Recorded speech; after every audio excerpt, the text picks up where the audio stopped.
এই যে যাত্রাবাড়ির যে সমস্ত নেতৃবৃন্দ আছে, হিরণচ, তারা আমাদের কয়েকজন নারী কর্মীরা, আমাদের শ্রমিক নেতা রুবেল গুলিবিদ্ধ হয়ে চিরতরে অন্ধ হয়ে গিয়েছে।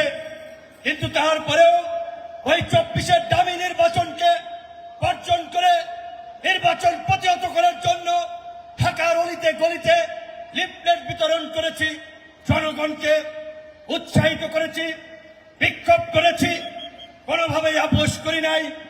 আপনারা দেখেছেন 2018 সালে সেই ছাত্র আন্দোলনের মধ্যে দিয়ে আমাদের উত্থানের পর থেকে আমরা একটা ধারাবাহিক লড়াই সংগ্রাম চালিয়ে গেছি। এমনকি শেখ হাসিনার ওই ফ্যাসিবাদের সময় যখন অনেকে ব্যবসা বাণিজ্য চাকরি বাকরির কারণে সরকারের বিরুদ্ধে টাটু শব্দ করে নাই, সেই সময় আমরা ধারাবাহিক লড়াই সংগ্রামের মধ্য দিয়ে আজকের এই রাজনৈতিক দল গণ অধিকার পরিষদ গড়ে তুলেছি।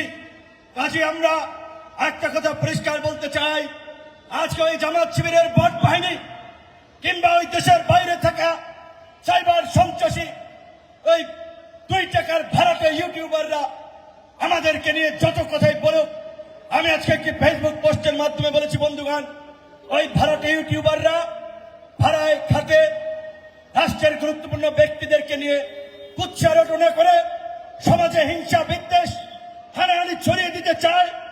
আপনারা ওদের এই সমস্ত ভিডিওতে লাইক কমেন্ট ও রিয়াকশনও করবেন না, এদের কোনো গুরুত্ব থাকবে না। কারণ আমরা যদি এদেরকে গুরুত্ব দেই, এরা গুরুত্ব পাবে। কিন্তু আমার দুঃখ হয়, আমার কষ্ট লাগে, আজকে জামায়াত ইসলামী তাদের অতীত ইতিহাস ভুলে গেছে। যেখানে তারা প্রকাশ্যে পরিচয় নিয়ে ঘুরতে পারত না, আজকে তারা এই যাত্রাবাড়ি আসনের এমপি হয়েছে, ঢাকাতে প্রায় 5-7 জন এমপি হয়েছে, কিন্তু তারা আল্লাহর কাছে শুকরিয়া আদায় করে না। আজকে তারা আমাদের মতো সংগ্রামীদের যাদের রক্তের উপর দিয়ে পাড়া দিয়ে আজকে জামায়াত ইসলামী বিরোধী দল হতে পেরেছে। ঢাকা বিশ্ববিদ্যালয়ে যে ইসলামী ছাত্র শিবির নিষিদ্ধ ছিল, সেই ছাত্র শিবির আজকে ছাত্র প্রতিনিধি নির্বাচিত হতে পেরেছে। এর জন্য তাদেরকে আমি মনে করি আমাদেরকে দিনে 10 বার সালাম করা উচিত। আর আজকে অকৃতজ্ঞের দল আমাদের নেতা কর্মীদের উপরে হামলা করে সংঘাত সহিংসতা সৃষ্টির জন্য বিদেশিদের সাথে আঘাত করে রাষ্ট্রকে অস্থিতিশীল করতে চায়। আপনারা শুনেছেন, তারা বিদ্যুৎ জ্বালানির নামে বিভিন্ন ধরনের ইস্যুতে হঠকারী কর্মসূচি দিয়ে জনগণকে বিভ্রান্ত করছে। আজকে আমি একটা কথা বলতে চাই, প্রিয় বন্ধুগণ, এখানে যারা আছেন কথা শুনছেন, আপনারা সকলে গণ অধিকার করেন না, বিভিন্ন রাজনৈতিক দলের মানুষ কিংবা সাধারণ মানুষ আছে, আপনারা বিবেক দিয়ে একটা নিজেদের কাছে প্রশ্ন করেন। 6 মাসের একটা সরকার, এই আওয়ামী লীগের আমলে এই দেশ থেকে 28 লক্ষ কোটি টাকা পাচার হয়েছে। দেশের বিদ্যুৎ জ্বালানি থেকে শুরু করে প্রতিটি খাতে লুটপাট হয়েছে। আজকে বিএনপি কিংবা আমরা সরকার এসেছি, 6 মাস হয়েছে। আজকের যে বিদ্যুৎ জ্বালানির সংকট, বৈদেশিক ঋণ, এটা কি বিএনপি আমরা করেছি? এটা পূর্বের সরকারের এই ঋণ এবং এই সংকট।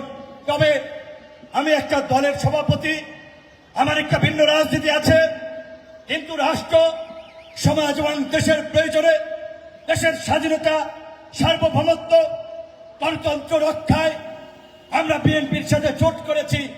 কিন্তু আমি ব্যক্তিগতভাবে মনে করি, বর্তমান প্রধানমন্ত্রী মাননীয় প্রধানমন্ত্রী তারেক রহমান আপাত মস্তক দেশকে নিয়ে ভাবছেন, দেশের মানুষের সমস্যা নিয়ে কাজ করছেন। At the same time BNP একটা বড় রাজনৈতিক দল, তৃণমূলের হট পর্যায় পর্যন্ত তাদের কর্মী আছে। হয়তো 2-1 জায়গায় অতি উৎসাহী কর্মীরা সাধারণ মানুষের উপরে কোথাও জুলুম করতে পারে, সমস্যা তৈরি করতে পারে। তার জন্য যথাযথ প্রক্রিয়ায় দলের পক্ষ থেকে ব্যবস্থা নেওয়া হচ্ছে। এবং আমিও সরকারের একজন প্রতিমন্ত্রী হিসেবে আপনাদেরকে বলতে চাই, সরকারের দলের কোন নেতা কর্মী কিংবা কোন জোটের নেতা কর্মী কোন জায়গায় যদি জনদুর্ভোগ সৃষ্টি করে, জনগণের উপরে জুলুম করে, অত্যাচার নির্যাতন করে, গণবিরোধী কর্মকাণ্ড করে, আপনারা আমাদেরকে জানাবেন, আমরা সেটার বিরুদ্ধে ব্যবস্থা নেব।